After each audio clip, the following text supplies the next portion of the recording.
Hello, welcome to another episode of Talking Tunes. I'm Glenda, and we're talking about writing music for Stage 1 piano students and with Stage 1 piano students.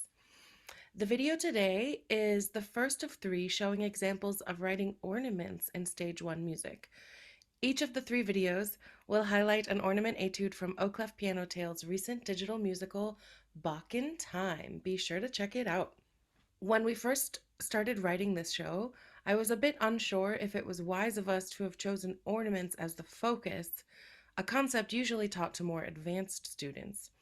I was pleasantly surprised to find out that not only did the Stage 1 students grasp the concepts, they loved learning about ornaments and their symbols in music notation. They were truly thriving in their preparation of the performances.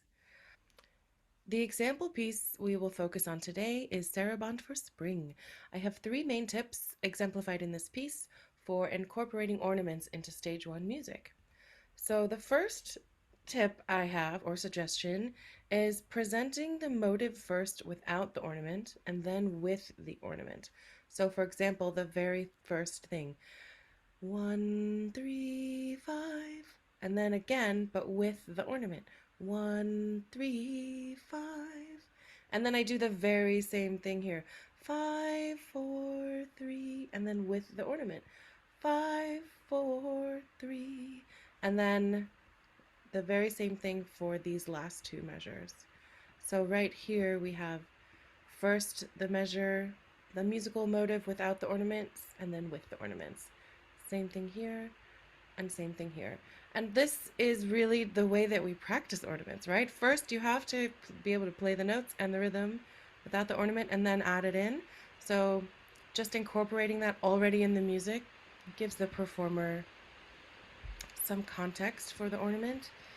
It's also typical of Baroque performance practice to ornament a phrase the second time that you see it. Tip number 2 is to just use simple rhythms so that the students can focus on this new technique of adding the ornament. One of the trickiest things to grasp about ornaments is how they affect the rhythm. We don't want a trill or a turn, or in this case a mordant, to throw us off from the main pulse. For this reason, I made sure to keep the rhythm simple and the pulse easy to feel. And it is a dance after all. We want to feel the beat.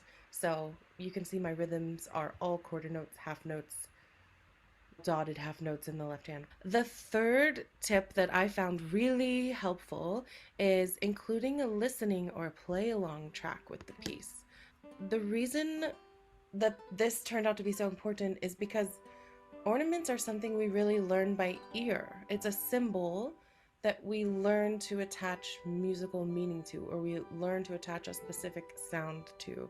So we need an oral reference point. Students were able to first understand the concept after I described to them, this is what a mordant sounds like, this is what it looks like, so when you see the symbol you need to play a mordant. But to get the correct timing of it, hearing it in the recording really helped the students just process that information.